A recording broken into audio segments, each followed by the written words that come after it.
गुरुर्ब्रह्मा गुरुर्विष्णु गुरुर्देवो महेश्वरः गुरु साक्षात् परब्रह्मा तस्मै श्री गुरुवे नमः। तस्मै श्री गुरुवे नमः। तस्मै श्री गुरुवे नमः। ರೇಖಿ ಮಾತೆಗೆ ಧನ್ಯವಾದಗಳು. ಬ್ರಹ್ಮ ವಿಷ್ಣು ಮಹೇಶ್ವರಿಗೆ ಧನ್ಯವಾದಗಳು. ನವದುರ್ಗೆಯರಿಗೆ ಧನ್ಯವಾದಗಳು. ನಮ್ಮ ನಿಮ್ಮೆಲ್ಲರ ತಂದೆ ತಾಯಿಯರಿಗೆ, ಪರಿವಾರದವರಿಗೆ, ಕುಲದೇವತೆ ಕುಲದೇವರುಗಳಿಗೆ, ಎಲ್ಲ ಗುರುಗಳಿಗೆ, ಸದ್ಗುರುಗಳಿಗೆ, ಋಷಿ ಮುನಿಗಳಿಗೆ, ಸಾಧು ಸಂತರಿಗೆ ಧನ್ಯವಾದಗಳು. ಬ್ರಹ್ಮಾಂಡದಲ್ಲಿರುವಂತಹ ದಿವ್ಯ ಶಕ್ತಿಗಳಿಗೆ ಹಾಗೂ ನಮ್ಮ ಜೊತೆಯಲ್ಲಿರುವಂತಹ ದಿವ್ಯ ಶಕ್ತಿಗಳಿಗೆ ಧನ್ಯವಾದಗಳು. ಅವರ ಆಶೀರ್ವಾದ, ಕರುಣೆ, ಕೃಪೆ ಸದಾ ಯಾವಾಗೂ ನಮ್ಮೆಲ್ಲರ ಜೊತೆ ಹೀಗೆ ಇರಲಿ ಅಂತೇಳಿ ನಾವು ಪ್ರಾರ್ಥನೆಯನ್ನ ಮಾಡ್ಕೊಳ್ಳೋಣ.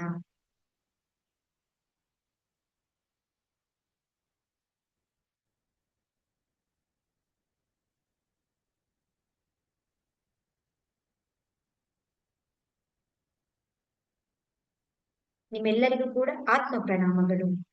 ಹರೇ ರಾಮ ಹರೇ ಕೃಷ್ಣ. ಈ ದಿನದ 2ನೇ ದಿನದ ಕ್ಲಾಸ್ಗೆ ನಾವು ಜಾಯಿನ್ ಆಗಿದ್ದೇವೆ. ನಿಮ್ಮೆಲ್ಲರಿಗೂ ಕೂಡ ಮತ್ತೊಮ್ಮೆ ನಾನು ಸ್ವಾಗತವನ್ನು ಕೋರ್ತೇನೆ. ನಾವು ನಿನ್ನೆ ರೇಖಿ ಅಂತಂದ್ರೆ ಏನು, ರೇಖಿಯಿಂದ ಏನೇನು ಉಪಯೋಗ ಆಗುತ್ತೆ, ಅದು ಯಾವ ರೀತಿ ಕೆಲಸವನ್ನ ಮಾಡುತ್ತೆ, ಅದರ ಇತಿಹಾಸ ಹೇಗೆ ಅಂತೇಳಿ ನಾವು ಸಂಪೂರ್ಣವಾಗಿ ಸರಳವಾಗಿ ನಾವೆಲ್ಲರೂ ಕೂಡ ತಿಳ್ಕೊಂಡಿದ್ದೀವಿ. ಈ ದಿನ ನಾವ್ ಏನ್ ತಿಳ್ಕೊಳ್ತೀವಿ ಅಂತ ಹೇಳಿದ್ರೆ, ಈ ಒಂದು ಚೈತನ್ಯದ ಶಕ್ತಿಯನ್ನ, ನಮ್ಮ ಶರೀರದಲ್ಲಿರುವಂತಹ ಶಕ್ತಿಯ ಕೇಂದ್ರಗಳು ಯಾವ್ಯಾವುದು, ಅದು ಯಾವ ರೀತಿ ಎನರ್ಜಿಯನ್ನು ಒಂದು ಕೆಲಸವನ್ನ ಮಾಡುತ್ತೆ ಅನ್ನೋದು ನಾವು ಕಂಪ್ಲೀಟ್ ಆಗಿ ನಾವು ನೋಡ್ಕೊಳ್ತಾ ಬರ್ತೇವೆ.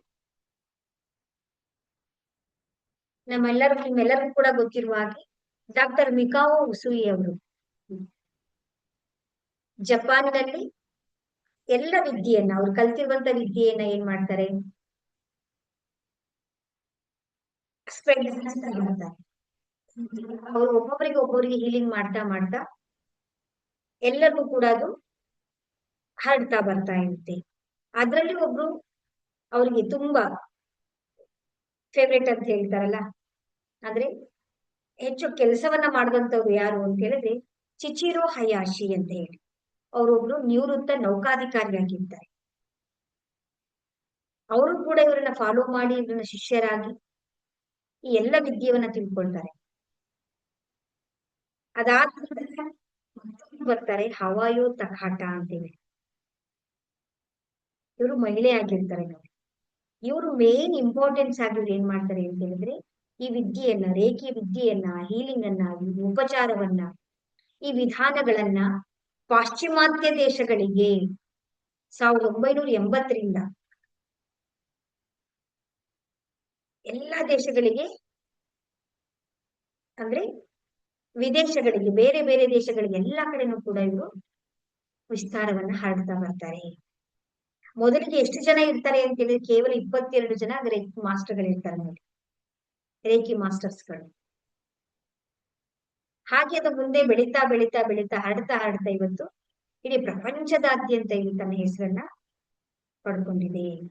ಜಪಾನ್ ಅಲ್ಲಿ ಏನಂತ ಹೇಳ್ತಾರೆ ಇದನ್ನ ಅಂತ ಹೇಳಿದ್ರೆ, ನಾವು ಕೀ ಅಂತ ಕರೀತೀವಿ, ಪ್ರಾಣಶಕ್ತಿಯನ್ನ ಕೀ ಅಂತ ಹೇಳ್ತಾರೆ. ಚೀನಿ ಭಾಷೆಯಲ್ಲಿ ಅದನ್ನ ಚಿ ಅಂತ ಹೇಳ್ತಾರೆ. ನಮ್ಮ ಭಾರತೀಯ ಸಂಪ್ರದಾಯದಲ್ಲಿ ನಾವು ಅದೇನಂತ ಹೇಳ್ತೀವಿ ಅಂದ್ರೆ ಪ್ರಾಣಶಕ್ತಿ ಅಂತೇಳಿ ನಾವು ಕರಿತೀವಿ. ಆ ರೀತಿಯಲ್ಲಿ ಇದನ್ನ ಎಲ್ಲಾ ಕಡೆನೂ ಕೂಡ ಅವರು ಸ್ಪ್ರೆಡ್ ಮಾಡ್ತಾ ಮಾಡ್ತಾ ಗುರು ಪರಂಪರಾ ಪದ್ಧತಿಯಿಂದ ಇದು ಎಲ್ಲಾ ಕಡೆನೂ ಕೂಡ ಸ್ಪ್ರೆಡ್ ಆಗಿ ಬರ್ತಾ ಇರುತ್ತೆ.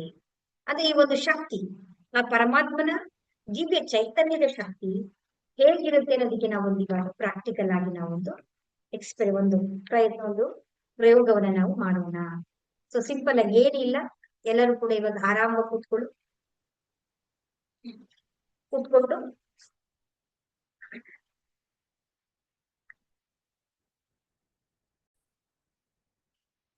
ಎಲ್ಲ ನಿಮ್ಮ ನಿಮ್ಮ ಕೈಯಲ್ಲಿ ಇರುತ್ತೆ, ನಾವೇನು ಮಾಡೋಕ್ ಆಗೋದಿಲ್ಲ. ಒಳ್ಳೇದಾಗ್ಲಿ. ಎಲ್ಲರೂ ಕೂಡ ಇವಾಗ ಕೈಗಳನ್ನ ಚೆನ್ನಾಗಿ ರಬ್ ಮಾಡಿ ಜಸ್ಟ್ ನೀವು ಪ್ರಾರ್ಥನೆಯನ್ನ ಮಾಡ್ಕೊಳ್ಳಿ. ಏನಂತ, ನಿಮ್ಗೆ ಯಾವ ಗುರುಗಳ ಮೇಲೆ ಭಕ್ತಿ ಇದೆಯೋ, ನಿಮ್ಗೆ ಯಾವ ದಿವ್ಯ ಶಕ್ತಿಗಳ ಮೇಲೆ ನಂಬಿಕೆ ಇದೆಯೋ, ಜಸ್ಟ್ ನೀವು ಪ್ರಾರ್ಥನೆಯನ್ನ ಮಾಡ್ಕೊಳ್ಳಿ. ನಿಮ್ಮ ಇರುವಿಕೆಯನ್ನ ಅಥವಾ ನಿಮ್ಮ ಉಪಸ್ಥಿತಿಯನ್ನ ನಮಗ್ ಅನುಭವಕ್ಕೆ ತಂದು ತೋರಿಸ್ಕೊಡಿ, ಅನುಭವನ ನಮ್ಗೆ ಕೊಡಿ ಅಂತೇಳಿ ನೀವು ಜಸ್ಟ್ ನೀವು ಪ್ರಾರ್ಥನೆಯನ್ನ ಮಾಡಿ. ನೀವೇನ್ ಮಾಡ್ತೀರಾ ಅಂತ ಹೇಳಿದ್ರೆ, ಚೆನ್ನಾಗಿ ಕೈ ರಬ್ ಮಾಡ್ತೀರಾ, ನಿಮ್ಮ ಗಮನ ಎಲ್ಲವನ್ನು ಕೂಡ ಉಸಿರಿನ ಕಡೆಗೆ ತಗೊಂಡ್ಬರ್ತೀರಾ, ಎಲ್ಲಾ ಕೈಗಳನ್ನ ಈ ರೀತಿ ನೀವು ಜೋಡಿಸ್ಕೊಳ್ತೀರಾ. ಜೋಡಿಸ್ಕೊಂಡು ನೀವೇನ್ ಮಾಡ್ತೀರಾ, ಫಸ್ಟ್ ನೋಡ್ಕೊಳ್ಳಿ ನಾನು ಹೇಗ್ ಮಾಡ್ತೀನಿ ಅಂತೇಳಿ. ಇದು ನನ್ಗೆ ಈ ರೀತಿ ಎಲ್ಲ 5 ಬೆರಳುಗಳನ್ನ ಒಟ್ಟಿಗೆ ನೀವು ಜೋಡಿಸ್ಕೊಂಡು ಈ ತರ ಒಂದರ ಹಳ್ಳದ ರೀತಿಯಲ್ಲಿ ಬರುವ ರೀತಿಯಲ್ಲಿ ನೀವು ಇಟ್ಕೊಳ್ತೀರಾ. ಇಟ್ಕೊಂಡು ನೀವೇನ್ ಮಾಡ್ತೀರಾ, ನಿಮ್ಮ ಕೈಯನ್ನ ನಿಮ್ಮ ಕಿವಿ ಹತ್ರ ನೇರವಾಗಿ, ಅದು ಹಿಂದೇನೂ ಹೋಗ್ಬಾರ್ದು, ತೀರಾ ಮುಂದೇನೂ ಬರಬಾರ್ದು, ಆ ರೀತಿಯಲ್ಲಿ ನಿಮ್ಮ ಕಿವಿ ಹತ್ರ ನಿಧಾನವಾಗಿ ಮೇಲೆ ತಗೊಂಡೋಗಿ ಬಿಂದಿಗೆಯನ್ನ ಇಟ್ಕೊಳ್ತೀವಲ್ವ ನಾವು, ಆ ರೀತಿ ಜಸ್ಟ್ ನೀವು ಕೈಯನ್ನ ಓಪನ್ ಮಾಡಿ ನೀವು ಇಟ್ಕೊಳ್ತೀರಾ. ನೀವು ನಿಧಾನಕ್ಕೆ ನೀವು ಅದನ್ನ ನಿಧಾನವಾಗಿ ನೀವು ತಗೊಂಡು ಹೋಗ್ತಾ ಇದ್ದ ಹಾಗೆ ಆ ಪರಮಾತ್ಮನ ಅನುಗ್ರಹ ಒಂದು ಶಕ್ತಿ ನಿಮ್ ಮೇಲೆ ಹರಿತಾ ಇರೋದು ನಿಮ್ಗೆ ಫೀಲ್ ಆಗುತ್ತೆ. ಅದೇ ನಿಮ್ಮ ಕೈಗಳಲ್ಲಿ ಕೆಲವರಿಗೆ ಜುಮ್ ಅಂತ ಅನ್ಬೋದು, ಕೆಲವ್ರಿಗೆ ವೈಬ್ರೇಷನ್ ಆಗ್ಬೋದು, ಕೆಲವರಿಗೆ ಅದು ಒತ್ತಡ ಇರೋ ತರ ಅನುಭವ ನಿಮ್ಗಳಿಗೆ ಗೊತ್ತಾಗುತ್ತೆ. ನೀವೆಲ್ಲ ಏನ್ ಮಾಡ್ಬೇಕು, ಜಸ್ಟ್ ನೀವ್ ಏನು ಮಾಡೋಂಗಿಲ್ಲ. ನಿಮ್ಗೆ ಯಾವ ದೇವ್ರ ಮೇಲೆ ನಿಮ್ಗೆ ಭಕ್ತಿ ಇದೆಯೋ, ಗುರುಗಳ ಮೇಲೆ ನಂಬಿಕೆ ಇದೆಯೋ, ಅಥವಾ ಯಾರು ಇಲ್ಲ ನಿಮ್ಮ ತಂದೆ ತಾಯಿಗಳಿರ್ಬೋದು, ಯಾರನ್ನಾದ್ರೂ ಕೂಡಿ ನಿಮ್ಮ ಒಂದು ಉಪಸ್ಥಿತಿಯನ್ನ ನಮಗೆ ಅನುಭವಕ್ಕೆ ತಂದ್ಕೊಡಿ ಅಂತೇಳಿ ನೀವು ಪ್ರಾರ್ಥನೆಯನ್ನ ಮಾಡಿ ಈ ಪ್ರೋಸೆಸ್ ಅನ್ನ ನೀವು ಮಾಡ್ತೀರಾ. ನಿಧಾನವಾಗಿ ಎಲ್ಲರೂ ಉಸಿರನ್ನ ಒಳಗಡೆ ತಗೊಳ್ಳಿ, ಕಣ್ಣನ್ನ ಮುಚ್ಚಿ ಈ ಪ್ರೋಸೆಸ್ ಅನ್ನ ಕಣ್ಣನ್ನ ಮುಚ್ಚಿ ನೀವು ಮಾಡ್ಬೇಕು. ಮಧ್ಯ ಕಣ್ ತೆರೆಯೋದು, ನೋಡೋದು, ಮಾಡೋದು ಅದನ್ನ ನೀವು ಮಾಡಬಾರ್ದು. ಆರಾಮಾಗಿ ಕೂತ್ಕೊಳ್ಳಿ. ಎಲ್ಲರೂ ಇವಾಗ ಜಸ್ಟ್ ನಿಮ್ಮ ಕೈಗಳನ್ನ ಚೆನ್ನಾಗಿ ರಬ್ ಮಾಡಿ ಪ್ರಾರ್ಥನೆಯನ್ನ ಮಾಡ್ಕೊಳ್ಳಿ. ನಿಮಗೆ ಯಾವ ದಿವ್ಯ ಶಕ್ತಿಗಳ ಮೇಲೆ ನಂಬಿಕೆ ಇದೆಯೋ, ನಿಮ್ಮ ಉಪಸ್ಥಿತಿಯನ್ನ ನಮ್ಮ ಅನುಭವಕ್ಕೆ ನೀವು ದಯಮಾಡಿ ನನಗೆ ತಂದು ಕೊಡಿ ಅಂತೇಳಿ ನಾವು ಪ್ರಾರ್ಥನೆಯನ್ನ ಮಾಡ್ತೇವೆ ಅಂತ ಹೇಳಿ ನಿಮ್ಮ ಕೈಗಳನ್ನು ನಿಧಾನವಾಗಿ ಈ ರೀತಿ ಜೋಡಿಸಿ ನಿಧಾನವಾಗಿ ನೀವು ನಿಮ್ಮ ಕೈಗಳನ್ನ ಮೇಲೆತ್ತುತ್ತೀರಿ.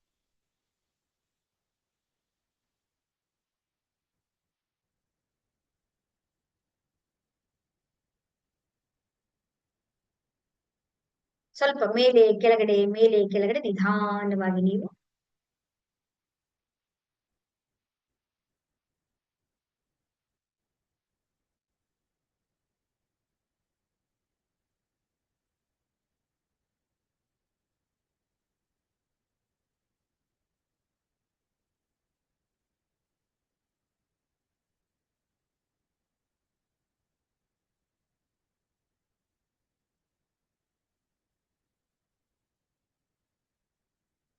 ಕೈಯನ್ನ ಸ್ವಲ್ಪ ಮೇಲೆ ಕೆಳಗಡೆ ಮೂವ್ ಮಾಡ್ಕೊಳ್ಳಿ. ಅವಾಗ ನಿಮ್ಗೆ ಗೊತ್ತಾಗುತ್ತೆ.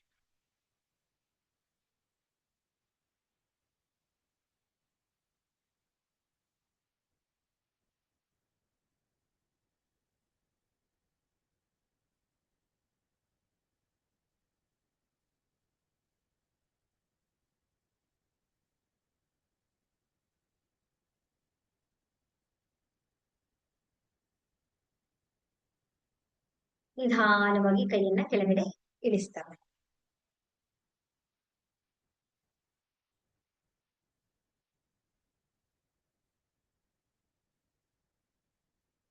ಈಗ ನಿಮ್ಮ ಅನುಭವಗಳನ್ನ ಶೇರ್ ಮಾಡ್ಬೇಕು. ಹೇಗನ್ನಿಸ್ತು ನಿಮಗೆ? ಸುಧಾ ಅವರು ಸ್ಯಾಮ್ಸಂಗ್ ಅಂತ ನಿಮ್ಮ ಹೆಸರಿಲ್ಲ ಅಲ್ಲಿ, ಅದ್ ಅನ್ಮ್ಯೂಟ್ ಮಾಡ್ಕೊಳ್ಳಿ. ಅಲ್ಲಿ ಮೈಕ್ ತರ ಇರುತ್ತಲ್ಲ, ಅದನ್ನ ಅನ್ಮ್ಯೂಟ್ ಮಾಡ್ಕೊಂಡು ಹೇಳಿ. ಹೇಗನ್ನಿಸ್ತು?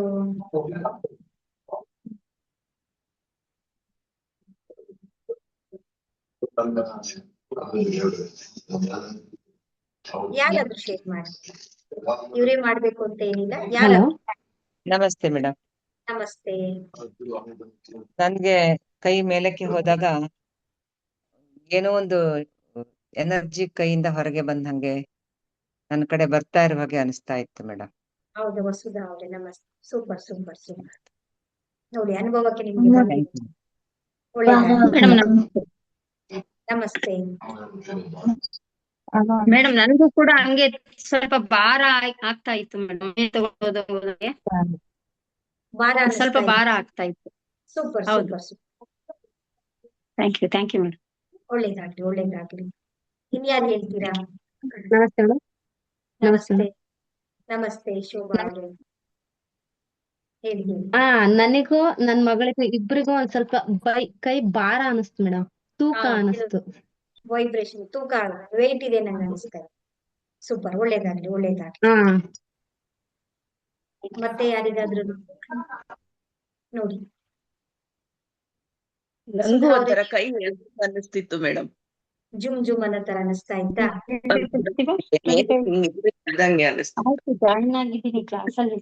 Super super super.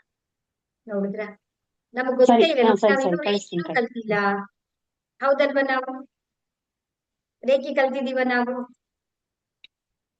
ರೇಖಿ ಇನ್ನೂ ನಾವೊಂದು ಸಿಂಬಲ್ಗಳಾಗ್ಲಿ ಯಾವುದು ಕೂಡ ನಾವು ಕಲ್ತಿಲ್ಲ. ಆದ್ರೂ ಕೂಡ ನಮ್ಗೆ ನೋಡಿ ಒಂದು ಯಾವುದೋ ಒಂದು ಚೈತನ್ಯದ ಶಕ್ತಿ, ಒಂದು ದಿವ್ಯ ಶಕ್ತಿ ನಮಗೆ ಅದು ನಮ್ಮ ಮೇಲೆ ಹರಿತಾ ಇದೆ, ಅದು ಫ್ಲೋ ಇರುತ್ತೆ ಅನ್ನೋದು ನಮ್ಗೆ ಇವತ್ತು ಅನುಭವಕ್ಕೆ ಬಂದಿದೆ. ಅಂತ ಹೇಳಿದ್ರೆ ಇದ್ರ ಅರ್ಥ ಏನು ಅಂತ ಹೇಳಿದ್ರೆ, ಯಾವಾಗ್ಲೂ ಆ ಚೈತನ್ಯದ, ಆ ವಿಶ್ವ ಚೇತನದ ಶಕ್ತಿ ಆಗಿರ್ಬೋದು, ಆ ಪರಮಾತ್ಮನ ಶಕ್ತಿ ಆಗಿರ್ಬೋದು, ಆ ದಿವ್ಯ ಚೇತನ ಸದಾ ನಮ್ ಜೊತೆಗಿರುತ್ತೆ. ಆ ಸದಾ ನಮ್ ಜೊತೆನಲ್ಲಿ, ಯಾವಾಗ್ಲೂ ನಮ್ಮ ಜೊತೆನಲ್ಲಿ ಅದು ಹರಿತಾ ಇರುತ್ತೆ ನಮ್ಮ ಮೇಲೆ. ಆದ್ರೆ ಅದನ್ನ ನೋಡುವಂತಹ, ಅದನ್ನ ಗುರುತಿಸುವಂತಹ, ಅದನ್ನ ಐಡೆಂಟಿಫೈ ಮಾಡ್ಕೊಳ್ಳುವಂತಹ ದೃಷ್ಟಿಕೋನ ನಮ್ಮಲ್ಲಿ ಇರುವುದಿಲ್ಲ. ಅಂತ ಹೇಳಿದ್ರೆ ಆ ಚೈತನ್ಯ 24x7x365 ಡೇಸ್ ಕೂಡ ಅಂತ ಹೇಳಿದ್ರೆ ಸದಾ ನಿರಂತರವಾಗಿ ನಮ್ಮ ಜೊತೆಯಲ್ಲಿ ಯಾವಾಗ್ಲೂ ಕೂಡ ಇರುತ್ತೆ. ನಾವ್ ಏನ್ ಮಾಡ್ಬೇಕು ಅಂತ ಹೇಳಿದ್ರೆ ಅದನ್ನ ನೋಡಿ ಅದರ ಅನುಗ್ರಹವನ್ನ ನಾವು ತಗೊಳ್ಬೇಕು. ನಾವು ಅದರ ಚೈತನ್ಯವನ್ನ ನಾವು ಉಪಯೋಗ ಮಾಡ್ಕೊಳ್ಬೇಕು. ಆ ಒಂದು ಜ್ಞಾನವನ್ನ ನಾವು ತಿಳ್ಕೊಳ್ಬೇಕು. ಸೊ ಅವಾಗ ನಾವೆಲ್ಲರೂ ಕೂಡ ಸದಾ ನಿರಂತರವಾಗಿ ನಾವು ಸಂಪರ್ಕವನ್ನ ನಾವೇನ್ ಮಾಡಿದೀವಿ ಅಂತ ಹೇಳಿದ್ರೆ ಡಿಸ್ಕನೆಕ್ಟ್ ಮಾಡ್ಕೊಂಡ್ಬಿಟ್ಟಿದೀವಿ. ಆ ಒಂದು ಚೈತನ್ಯ ಜೊತೆಗೆ ನಮ್ಮ ಚೈತನ್ಯನ ಸಂಪರ್ಕವನ್ನ ಇಟ್ಕೊಳ್ದೆ ನಾವೇನ್ ಮಾಡಿದೀವಿ, ಅದನ್ನ ಡಿಸ್ಕನೆಕ್ಟ್ ಕಟ್ ಮಾಡ್ಕೊಂಡ್ಬಿಟ್ಟಿದೀವಿ. ಸಂಪರ್ಕಗೊಂಡಿಲ್ಲ ನಾವು, ಸಂಪರ್ಕವನ್ನ ಕಡಿತ ಮಾಡ್ಕೊಂಡ್ಬಿಟ್ಟಿದೀವಿ ನಾವು. ಆ ಸಂಪರ್ಕವನ್ನು ಯಾವ ರೀತಿ ನಾವು ಮಾಡ್ಕೊಳ್ಬೇಕು ಅಂತ ಹೇಳಿದ್ರೆ ರೇಖೆಯನ್ನ ಕಲ್ತ್ಕೊಳ್ಬೇಕು, ಸ್ವಯಂ ಉಪಚಾರವನ್ನ ಮಾಡ್ಕೊಳ್ಬೇಕು, ಜೊತೆಗೆ ನಾವು ಧ್ಯಾನವನ್ನ ಮಾಡ್ತಾ ಬರ್ಬೇಕು. ನಿರಂತರವಾಗಿ ನಾವು ಧ್ಯಾನವನ್ನ ಮಾಡಿದಾಗ ನಮಗೆ ಆ ಒಂದು ಸಂಪರ್ಕ ಮತ್ತೆ ನಾವು ರೀಕನೆಕ್ಟ್ ಆಗ್ತೀವಿ. ಈಗ ನಮ್ಗೆ ಶರೀರ ಕಾಣಿಸ್ತಾ ಇದೆ, ಇದು ನಮ್ಮ ಫಿಸಿಕಲ್ ಶರೀರ, ನಮ್ಮ ಸ್ಥೂಲ ಶರೀರ. ನಮ್ಮ ಕಣ್ಣಿಗೆ ಕಾಣಿಸೋದು ಮಾತ್ರ ನಮ್ಗೆ ಸ್ಥೂಲ ಶರೀರ ಅಂತ ಹೇಳ್ತೀವಿ. ಆದ್ರೆ ನಮ್ಮ ಕಣ್ಣಿಗೆ ಕಾಣಿಸದೇ ಇರುವಂತ ಶರೀರಗಳು ಇದೆ. ಅದರ ಸಿಂಪಲ್ ಆಗಿ ಏನ್ ಹೇಳ್ತೀವಿ ಅಂತ ಹೇಳಿದ್ರೆ ಸ್ಥೂಲ ಶರೀರ, ಸೂಕ್ಷ್ಮ ಶರೀರ, ಕಾರಣ ಶರೀರ, ಮಹಾಕಾರಣ ಶರೀರ ಅಂತ ನಾವ್ ಹೇಳ್ತೀವಿ. ಕಾಸಲ್ ಬಾಡಿ, ಎಥರಿಕ್ ಬಾಡಿ ಅಂತ ಹೇಳ್ತೀವಿ ನಾವು. ಸೊ ಈಗ ನಮ್ಗೆ ಈ ಶರೀರದಲ್ಲಿ ನಾವು ಇದ್ದು ನಮ್ಗೆ ಯಾವುದೇ ರೀತಿಯಾದಂತಹ ಸಮಸ್ಯೆಗಳು ನಾವು ಫೇಸ್ ಮಾಡ್ತಾ ಇದ್ದೀರಾ ಅಂತ ಹೇಳಿದ್ರೆ ಈ ಫಿಸಿಕಲ್ ಬಾಡಿಗೆ ಮೊದಲು ಬರೋದಿಲ್ಲ. ಫಸ್ಟ್ ಬರೋದು ಎಲ್ಲಿಗೆ? ಸೂಕ್ಷ್ಮ ಶರೀರಕ್ಕೆ ಬರುತ್ತೆ. ಅಲ್ಲಿಂದ ಕಾರಣ ಶರೀರ ಇರುತ್ತೆ, ಮಹಾಕಾರಣ ಶರೀರ ಇರುತ್ತೆ. ನಮ್ಮ ಸಮಸ್ಯೆಗಳಿಗೆ ಕಾರಣ ಮಹಾಕಾರಣಗಳು ಅಲ್ಲಿರುತ್ತೆ. ಫಸ್ಟ್ ಸಮಸ್ಯೆಗಳು ಅಲ್ಲಿ ಬರುತ್ತೆ. ಅಲ್ಲಿಂದ ಕೊನೆಯದಾಗಿ ನಮ್ಮ ಈ ಫಿಸಿಕಲ್ ಬಾಡಿಗೆ ಅಥವಾ ನಮ್ಮ ಈ ಸೂಕ್ಷ್ಮ ಶರೀರಕ್ಕೆ ಕಾಣಿಸ್ಕೊಳ್ಳುತ್ತೆ. ನಾವು ಯಾವಾಗ ಧ್ಯಾನವನ್ನ ಮಾಡ್ತೀವೋ ಅಥವಾ ನಾವು ಚಕ್ರ ಧ್ಯಾನವನ್ನ ಮಾಡ್ತೀವೋ, ನಮ್ಮ ಶಕ್ತಿಯ ಕೇಂದ್ರಗಳನ್ನ ನಾವು ಎನರ್ಜೈಸ್ ಮಾಡ್ಕೊಳ್ತೀವೋ, ಅದು ಡೈರೆಕ್ಟ್ ಆಗಿ ಎಲ್ಲಿ ಪರಿಣಾಮವನ್ನ ಬೀರುತ್ತೆ? ನಾವೆಲ್ಲ ಏನ್ ಅನ್ಕೊಂಡಿದೀವಿ, ನಮ್ಮ ಎನರ್ಜಿ ಸೆಂಟರ್ಸ್ ಗಳೆಲ್ಲ ನಮ್ಮ ಈ ಫಿಸಿಕಲ್ ಬಾಡಿನಲ್ಲಿ ಇದೆ ಅಂತ ಅನ್ಕೊಂಡಿದೀವಿ ನಾವು, ಹೌದಲ್ವಾ? ಆದ್ರೆ ಈ ಫಿಸಿಕಲ್ ಬಾಡಿನೆಲ್ಲ ಇರೋದು ಅದು ನಮ್ಮ ಎಥರಿಕ್ ಬಾಡಿನಲ್ಲಿದೆ. ಅಂದ್ರೆ ನಮ್ಮ ನಕಲು, ನಮ್ ತರನೇ ಇರುವಂತ ಮತ್ತೊಂದು ಶರೀರ ಇದೆ. ಅನ್ನಮಯ ಕೋಶ, ಪ್ರಾಣಮಯ ಕೋಶ, ಮನೋಮಯ ಕೋಶ, ವಿಜ್ಞಾನಮಯ ಕೋಶ, ಆನಂದಮಯ ಕೋಶ ಅಂತೇಳಿ ಪಂಚಕೋಶಗಳು ಅಂತ ಕರಿತೀವಿ. ಸೊ ಶರೀರಕ್ಕೆ, ಈ ಒಂದು ಸ್ಥೂಲ ಶರೀರಕ್ಕೆ 5 ಪರದೆಗಳಿರುತ್ತೆ. ಒಂದೊಂದು ಈರುಳ್ಳಿ ಸಿಪ್ಪೆಯನ್ನ ನಾವು ಯಾವ ರೀತಿ ನಾವು ತೆರಿತೀವಲ್ಲ, ಆ ರೀತಿ ಒಂದೊಂದು ಶರೀರವು ಏನಾಗುತ್ತೆ, ಎನರ್ಜಿಯಿಂದ ಅದು ಫಿಲ್ ಆಗ್ಬೇಕದು. ಸಮಸ್ಯೆಗಳು ಎಲ್ಲಿರುತ್ತೆ ಅಂದ್ರೆ ಈ ಫಿಸಿಕಲ್ ಬಾಡಿಯಲ್ಲೆಲ್ಲ ಇರೋದು ಆ ರೀತಿ ಇರುತ್ತೆ. ಸೂಕ್ಷ್ಮ ಶರೀರದಲ್ಲಿ, ಪ್ರಾಣಮಯ ಶರೀರದಲ್ಲಿ, ಅನ್ನಮಯ ಕೋಶಕ್ಕೆ ಬರ್ಬೇಕು ಅಂತ ಹೇಳಿದ್ರೆ ಅಲ್ಲೆಲ್ಲ ಪ್ರಾಬ್ಲಮ್ಗಳಿರುತ್ತೆ. ನಾವು ಯಾವಾಗ ಧ್ಯಾನವನ್ನ ಮಾಡ್ತೀವಲ್ವಾ, ಆ ಪ್ರಾಣ ಶಕ್ತಿ ಅಂತ ಹೇಳಿಲ್ಲ, ಆ ದಿವ್ಯ ಚೈತನ್ಯದ ಶಕ್ತಿ ಇದೆಯಲ್ಲ, ಆ ಶಕ್ತಿ ಎಲ್ಲಿಗೆ ಬರುತ್ತೆ ಅಂದ್ರೆ ಪ್ರಾಣ ಶರೀರಕ್ಕೆ ಡೈರೆಕ್ಟ್ ಆಗಿ ಬರುತ್ತೆ, ಪ್ರಾಣಮಯ ಕೋಶಕ್ಕೆ ಬರುತ್ತೆ. ಆ ಪ್ರಾಣಮಯ ಕೋಶ ಹೀಲ್ ಆಗ್ತಿದೆ ಅಂತ ಹೇಳಿದ ತಕ್ಷಣ ನಮ್ಮ ಫಿಸಿಕಲ್ ಬಾಡಿಯಲ್ಲೂ ಕೂಡ ಚೇಂಜಸ್ಗಳು, ಬದಲಾವಣೆಗಳು ಕಾಣೋದಿಕ್ಕೆ ಪ್ರಾರಂಭ ಆಗುತ್ತೆ. ಈಗ ಒಂದು ನಮ್ಮ ಶರೀರ, ನಮ್ಮ ಕಾಣ್ತಾ ಇರೋದು, ನಮ್ಮ ಕಣ್ಣಿಗೆ ಕಾಣುವಂತ ಈ ಅನ್ನಮಯ ಕೋಶಕ್ಕೆ ಅಥವಾ ಸ್ಥೂಲ ಶರೀರಕ್ಕೆ ನಾವ್ ಏನ್ ಕೊಡ್ತಾ ಇದೀವಿ, ನಾವು ಏನ್ ಬೇಕದಕ್ಕೆ, ಅದರ ಇಂಧನ ಯಾವುದು ಅಂದ್ರೆ ಊಟ, ಭೋಜನವನ್ನ ನಾವು ಕೊಡ್ತಾ ಇದೀವಿ. ತನ್ನ ಕಾರ್ಯವನ್ನ ನಿರ್ವಹಿಸ್ಬೇಕು ಅಂತ ಹೇಳಿದ್ರೆ ಅದಕ್ಕೆ ನಾವೇನ್ ಮಾಡ್ತಾ ಇದೀವಿ, ಊಟವನ್ನ ಕೊಡ್ತಾ ಇದೀವಿ. ಆದರೆ ಈ ಫಿಸಿಕಲ್ ಶರೀರದ, ಈ ಸ್ಥೂಲ ಶರೀರಕ್ಕೆ ಆಧಾರ ಯಾವ್ದಿರೋದು,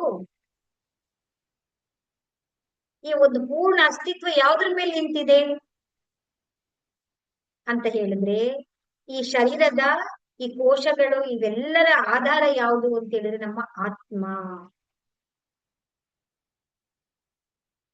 ಅದಕ್ಕೆ ಆತ್ಮಜ್ಞಾನ ಆಗ್ಬೇಕು, ನಮ್ಗೆ ಆತ್ಮ ಸಾಕ್ಷಾತ್ಕಾರ ಆಗ್ಬೇಕು ಅಂತ ಹೇಳ್ತಾರೆ. ಅಂತ ಹೇಳಿದ್ರೆ ಈ ಶರೀರದ ಪೂರ್ತಿ ಅಸ್ತಿತ್ವ ಇರೋದು ಯಾವುದು ಅಂದ್ರೆ ಈ ಆತ್ಮ. ಈ ಆತ್ಮದ ಭೋಜನ ಯಾವುದು? ಶರೀರಕ್ಕೆ ನಾವು ಎಕ್ಸರ್ಸೈಸ್ ಮಾಡ್ತಾ ಇದ್ದೀರಾ, ಯೋಗ ಮಾಡ್ತಾ ಇದ್ದೀರಾ, ಊಟ ಕೊಡ್ತಾ ಇದ್ದೀರಾ, ಎಲ್ಲವನ್ನೂ ನೋಡ್ತಾ ಇದ್ದೀರಾ, ಆದ್ರೂ ನಮ್ಗೆ ಚಾಲೆಂಜಸ್ ಇಂದ ನಾವು ಹೊರಗಡೆ ಬರಕ್ ಆಗ್ತಾ ಇಲ್ಲ. ಯಾಕೆ ಅಂತ ಹೇಳಿದ್ರೆ ಈ ಶರೀರದ ಆಧಾರ ಆಗಿರೋದು ಈ ಆತ್ಮ. ಆತ್ಮಕ್ಕೆ ಏನ್ ಬೇಕಾದ್ರೂ ನಾವು ಕೊಡ್ತಾ ಇಲ್ಲ. ಸೊ ಈ ನಿಜವಾಗ್ಲೂ ಈ ಆತ್ಮಕ್ಕೆ ಏನ್ ಬೇಕು, ಈ ಆತ್ಮದಕ್ಕೆ ಏನಿರ್ಬೇಕು ಅಂದ್ರೆ ಅದಕ್ಕೆ ಪರಮಾತ್ಮನ ಸಂಗ, ಧ್ಯಾನ, ಭಜನೆ, ಭಕ್ತಿ ಅಥವಾ ನಾಮಸ್ಮರಣೆ ಅಂತ ಹೇಳಿದ್ರೆ ಅದಕ್ಕೆ ಏನ್ ಬೇಕು, ಅದು ಏನ್ ಕೇಳ್ತಾ ಇದೆಯೋ ಅದನ್ನ ನಾವು ಕೊಡ್ತಾ ಇಲ್ಲ ನಾವು.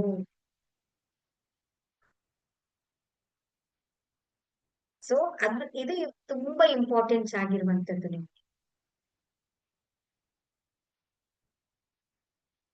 ಆತ್ಮಕ್ಕೆ ನಾವು ಆತ್ಮ ಜ್ಞಾನವನ್ನ ನಾವು ತಿಳ್ಕೊಳ್ಬೇಕು.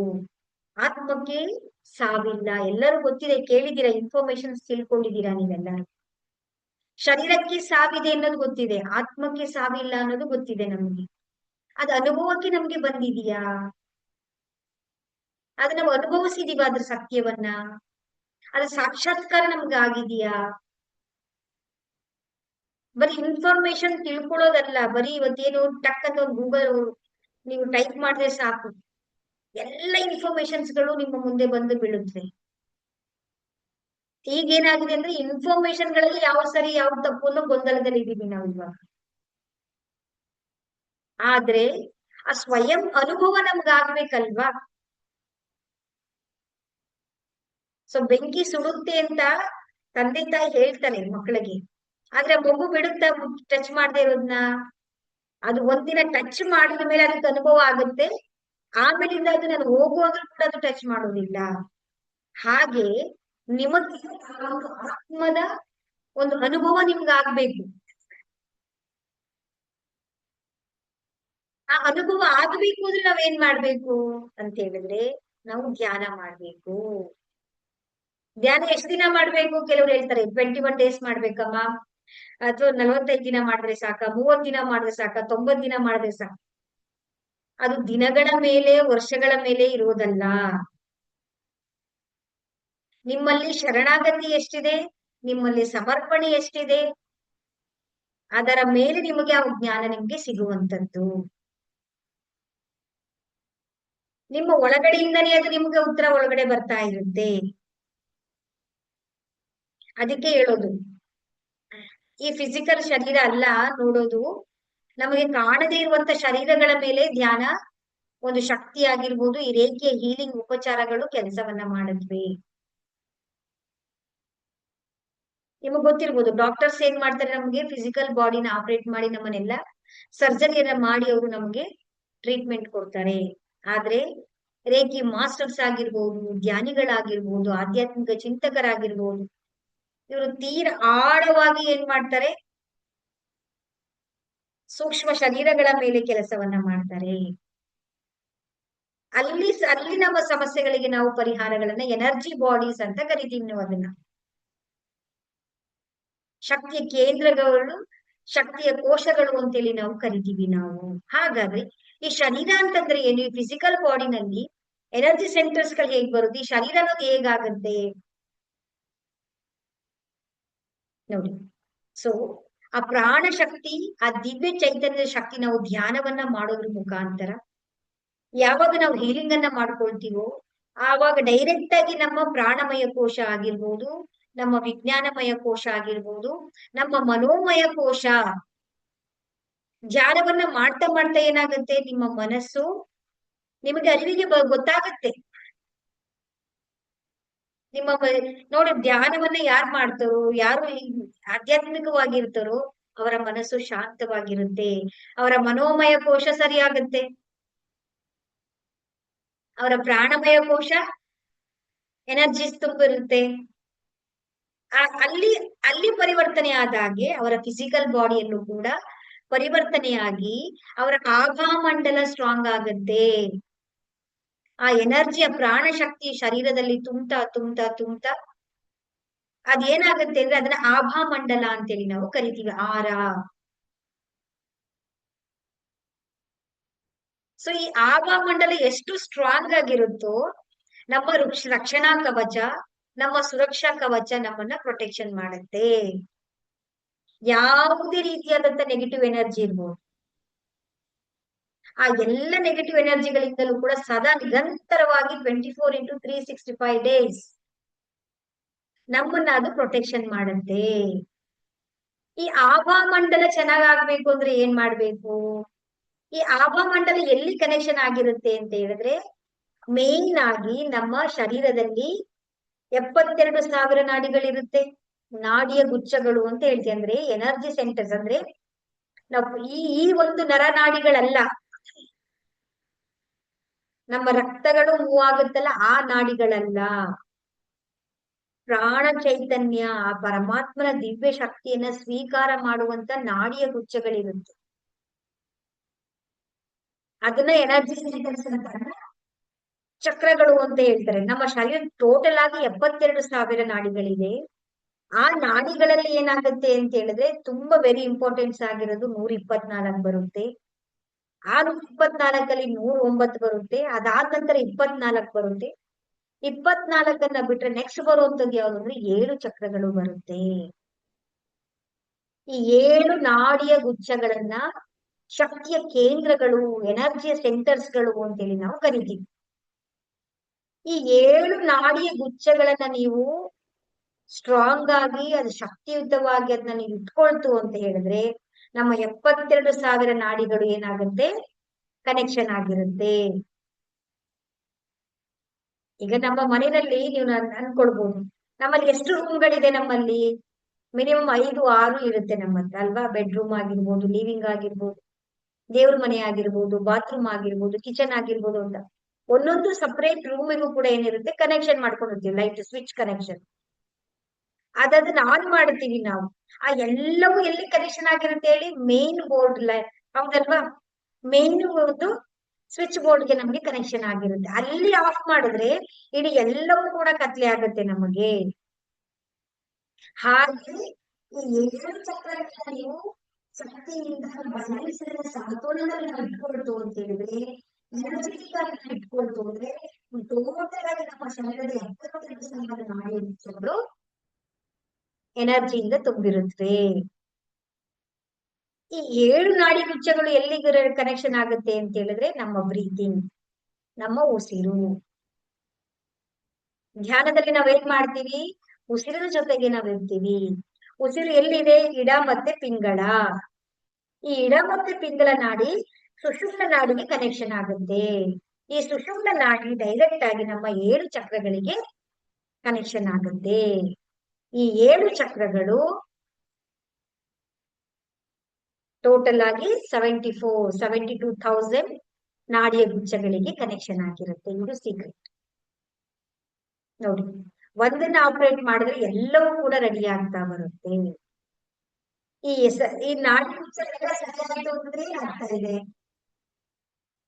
ಅಂದ್ರೆ ನಮ್ಮ ಅನ್ನಮಯ ಕೋಶ, ಪ್ರಾಣಮಯ ಕೋಶ, ಮನೋಮಯ ಕೋಶ, ವಿಜ್ಞಾನಮಯ ಕೋಶ, ಆನಂದಮಯ ಕೋಶ ಸ್ಟ್ರಾಂಗ್ ಆಗಿರುತ್ತೆ. ಸೊ ಫಸ್ಟ್ ನಾವು ಧ್ಯಾನ ಮಾಡಿದಾಗ ಎನರ್ಜಿ ಎಲ್ಲಿಗೆ ಹೋಗುತ್ತೆ ಅಂದ್ರೆ ನಮ್ಮ ಪ್ರಾಣಮಯ, ಮನೋಮಯ ಕೋಶ, ಸೂಕ್ಷ್ಮ ಕೋಶಗಳಿಗೆ ಹೋಗುತ್ತೆ ಫಸ್ಟ್.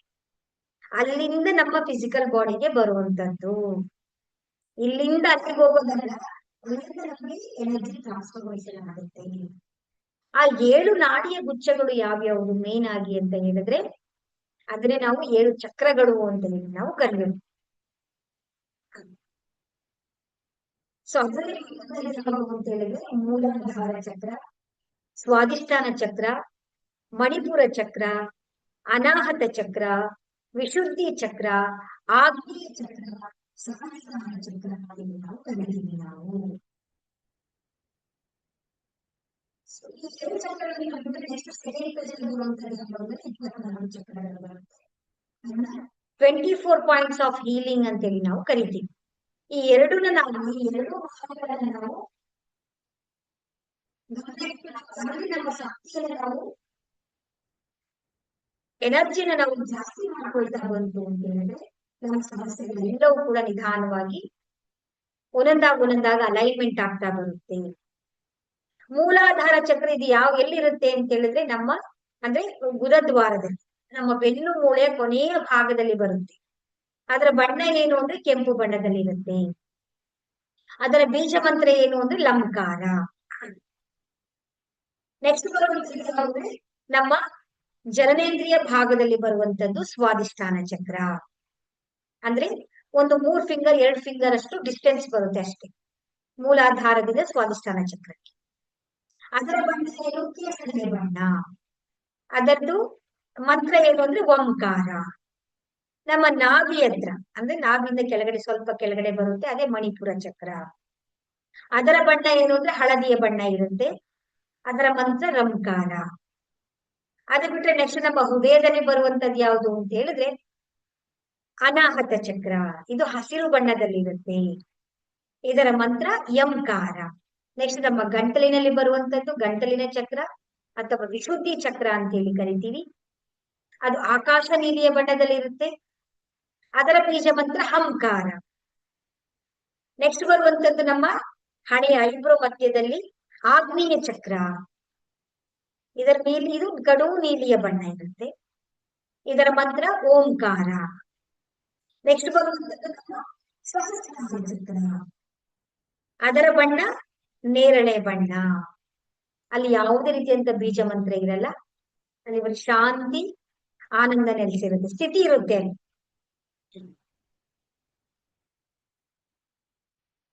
ಸೊ ಎಲ್ಲ ಬಣ್ಣಗಳಲ್ಲಿ ವಿಬ್ ಗಯಾರ್ ಅಂತೇಳಿ ನಾವು ಕರಿತೀವಿ.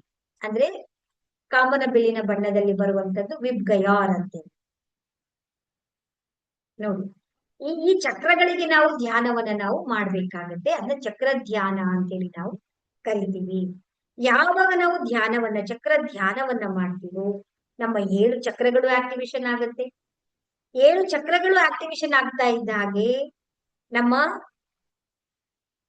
ಪ್ರಾಣಮಯ ಶಕ್ತಿ ಆಗಿರ್ಬೋದು, ನಮ್ಮ ಕೋಶಗಳು, ನಮ್ಮ ಆಭಾ ಮಂಡಲಗಳು ಎನರ್ಜಿ ವಿಸ್ತಾರ ಆಗ್ತಾ ಬರುತ್ತೆ. ಯಾವಾಗ ಎನರ್ಜಿ ವಿಸ್ತಾರ ಆಗ್ತಾ ಇರುತ್ತೋ ಆಗ ನಮ್ಮ ಸಮಸ್ಯೆಗಳಿಗೆಲ್ಲವೂ ಕೂಡ ನಮ್ಗೆ ಪರಿಹಾರಗಳು ನಮ್ಗೆ ಸಿಗ್ತಾ ಬರುತ್ತೆ. ಎಲ್ಲವೂ ಕೂಡ ಚೈನ್ ತರ ಒಂದೊಂದು ಕೂಡ ಲಿಂಕ್ ಆಗಿರುತ್ತೆ. ಆಗ ನಮ್ಗೆಲ್ಲ ಸಮಸ್ಯೆಗಳಿಂದ ಹೊರಗಡೆ ಬರೋದಕ್ಕೆ ಸಾಧ್ಯ ಆಗುತ್ತೆ. ಸೊ ನಾವೇನ್ ಮಾಡ್ಬೇಕು ಅಂದ್ರೆ ಸದಾ ನಿರಂತರವಾಗಿ ಕನ್ಸಿಸ್ಟೆನ್ಸಿಯಾಗಿ ಧ್ಯಾನವನ್ನ ನಾವು ಮಾಡ್ತಾ ಬರ್ಬೇಕು. ಎಲ್ಲದಕ್ಕೂ ಪರಿಹಾರ ನಮಗೆ ಧ್ಯಾನ.